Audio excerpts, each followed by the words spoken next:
Hello my dear students, welcome to my channel. और आज की इस वीडियो में हम क्लास 10th इंग्लिश की टेक्स्ट बुक फर्स्ट फ्लाइट के chapter first a letter to God की कंप्लीट समरी यानी सारांश और इसके डिफिकल्ट वर्ड पढ़ेंगे। और मैं काफ़ी इजी लैंग्वेज में आपको बताऊंगी और ये वीडियो आपके लिए काफ़ी यूज़फुल होने वाला है। तो शुरू करते हैं। और शुरू करने वीडियो को लाइक और चैनल को सब्सक्राइब कर लीजिए ताकि सिलेबस से रिलेटेड ऑल नोटिफिकेशंस आपको मिलते रहें। तो शुरू करते हैं। ए लेटर टू गॉड, भगवान को पत्र। In this chapter Lencho is a farmer. Lencho एक किसान है। Lencho's house was situated in a valley और लेंचो का घर एक घाटी में स्थित था। It was the only one in the entire valley और पूरी घाटी में यह एकमात्र घर था। It was on the crest of a low hill, जो कि नीची पहाड़ी पर स्थित था। One could see the river and the field of ripe corn from here, और कोई भी यहाँ से नदी तथा पके हुए अनाज के खेत को देख सकता था। यानी लेंचो जो किसान है, इस कहानी का प्रोटेगोनिस्ट, इसका नायक, उसका घाटी में एकमात्र घर है नीची पहाड़ी पर और वहां से वह पके हुए अनाज के खेतों को देख सकता है। He hoped for a good rain, उसे एक अच्छी बरसात की आशा थी। When it began to rain Lencho became very happy, और जब बरसात शुरू हुई तो लेंचो बहुत खुश हुआ। He called the rain drops as coins and went out to have the pleasure of feeling the rain on his body, और उसने बरसात की बूंदों को सिक्के कहा और अपने शरीर पर बरसात के आनंद को अनुभव करने के लिए बाहर गया। His boys exposed themselves and ran out to collect the frozen pearls, उसके लड़के जमे हुए मोतियों को इकट्ठा करने के लिए अपने कपड़े उतार कर भागे। यानी कि जैसे ही बारिश शुरू हुई तो वह बरसात के आनंद को लेने के लिए बाहर आ गया और लेंचो, उसके लड़के जो थे वो भी जमे हुए मोती यानी ओलों को इकट्ठा करने के लिए कपड़े उतार कर बाहर आ गए। Lencho was happy to see the rain falling because the earth needed a downpour or at least a shower.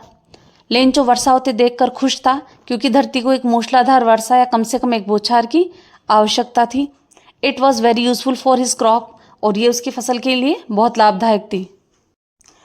But after some time suddenly a strong wind began to blow and along with the rain very large hailstone begin to fall, और कुछ समय बाद अचानक तेज हवा चलने लगी, बरसात के साथ ही बहुत बड़े बड़े ओले गिरने लगे। It destroyed his entire crop, और उसकी पूरी फसल बर्बाद हो गई। एंड बिकेम ट्रबलसम, और बरसात परेशानी भरी बन गई। यानी बरसात को होते देखकर लेंचो बहुत खुश हो गया था कि अब उसकी फसल अच्छी हो जाएगी, लेकिन अचानक से ही तेज हवा चलने लगी और बरसात के साथ ही बहुत बड़े बड़े ओले गिरने लगे और उसकी पूरी फसल बर्बाद हो गई और वो बरसात जो अच्छी हो सकती थी वो परेशानी भरी बन गई। The corn was totally destroyed, अनाज पूरी तरह से नष्ट हो गया था। Not a leaf remained on the trees, पेड़ों पर एक भी पत्ती नहीं बची थी। The flowers had gone from the plants, पौधों से फूल झड़ गए थे। The hailstones had left nothing, ओलों ने कुछ भी नहीं छोड़ा था। Even a plague of locusts would not have done so much destruction, यानी जो टिड्डी दल है वो भी कुछ पत्ते तो छोड़ देता है, लेकिन ओलों ने कुछ भी नहीं छोड़ा था, उसकी फसल को पूरी तरीके से बर्बाद कर दिया था। But Lencho had full faith in God, लेकिन लेंचो का भगवान में पूर्ण विश्वास था। He knew that God helps everybody, और वह जानता था कि भगवान सभी की मदद करता है। His eyes can see everything, उसकी आंखें सब कुछ देख सकती है। Even what is deep in one's conscious, यहाँ तक कि किसी के अंतर्मन में क्या है वो भी भगवान देख सकता है। Nobody dies of hunger because of his kindness, और उसकी कृपा से कोई भी भूखा नहीं मरता है।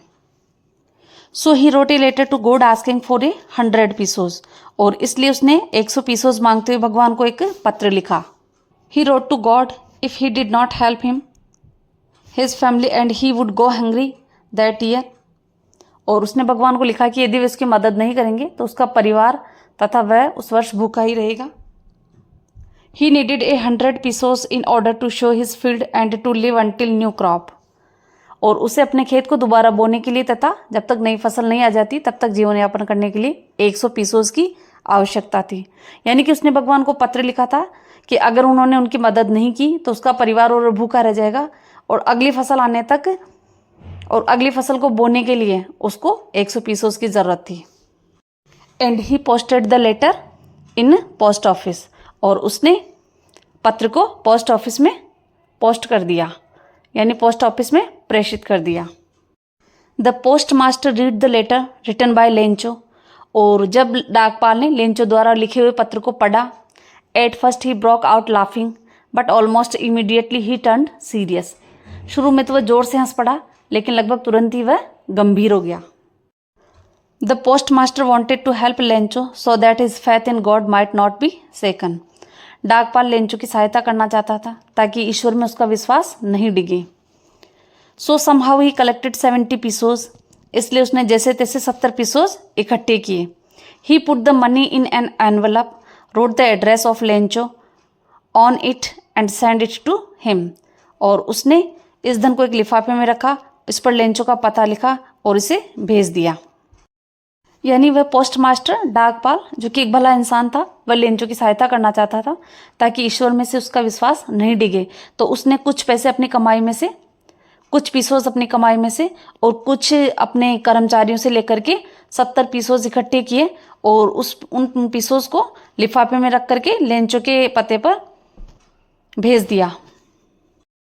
But when he got 70 pesos he did not show the slightest surprise. लेकिन जब उसे 70 पीसोज प्राप्त हुए तो उसने जरा सा भी आश्चर्य प्रकट नहीं किया।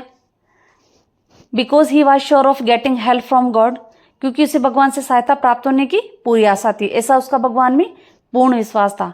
But when he counted the money he became angry, किंतु जब उसने पैसे गिने तो वह नाराज हो गया। ही thought that God could not have denied his request, उसने सोचा कि भगवान उसकी प्रार्थना को कभी भी अस्वीकार नहीं कर सकते हैं। He at once wrote another letter, उसने तुरंत ही भगवान को दूसरा पत्र लिखा।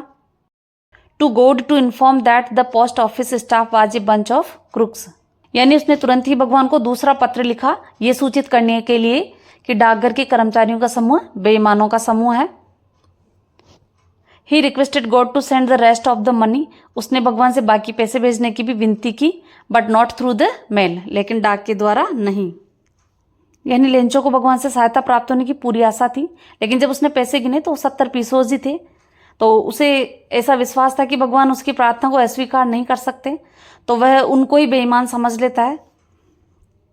तो भगवान को तुरंत ही दूसरा पत्र लिखता है कि जो डाकघर के कर्मचारी हैं वह बेईमानों का समूह है, तो भगवान आप बचे हुए पैसे भी भेजें, लेकिन डाकघर के द्वारा नहीं। यानी इस कहानी में लेंचो एक किसान है जो कि अपने खेतों में कठोर परिश्रम करता है, लेकिन ओलावृष्टि की वजह से उसकी फसल बर्बाद हो जाती है। भगवान में उसका पूर्ण विश्वास रहता है और वह भगवान से मदद मांगता है, तो डाक कर्मचारी उसकी मदद करते हैं ताकि भगवान में से उसका विश्वास नहीं डिगे, लेकिन वह उन्हें गलत समझ लेता है। तो हम लेंचो को मूर्ख भी कह सकते हैं, या वह एक निर्दोष व्यक्ति है जो सांसारिक तौर तरीकों से अनभिज्ञ है, यानी वास्तव में ये उसका सरल स्वभाव है। और इसी के साथ इस वीडियो की समरी यानी सारांश कंप्लीट होता है। आई होप आपको समझ आए होंगे। और इस चैप्टर के इंपॉर्टेंट क्वेश्चन आंसर्स और टेक्स्ट बुक के क्वेश्चन आंसर्स मैंने ऑलरेडी अपलोड कर दिए हैं। अगर आपने नहीं देखा हो तो मेरे चैनल पे जाकर के देख लीजिए। और वीडियो अच्छा लगा हो तो प्लीज़ लाइक करें, शेयर करें, सब्सक्राइब करें। Thank you.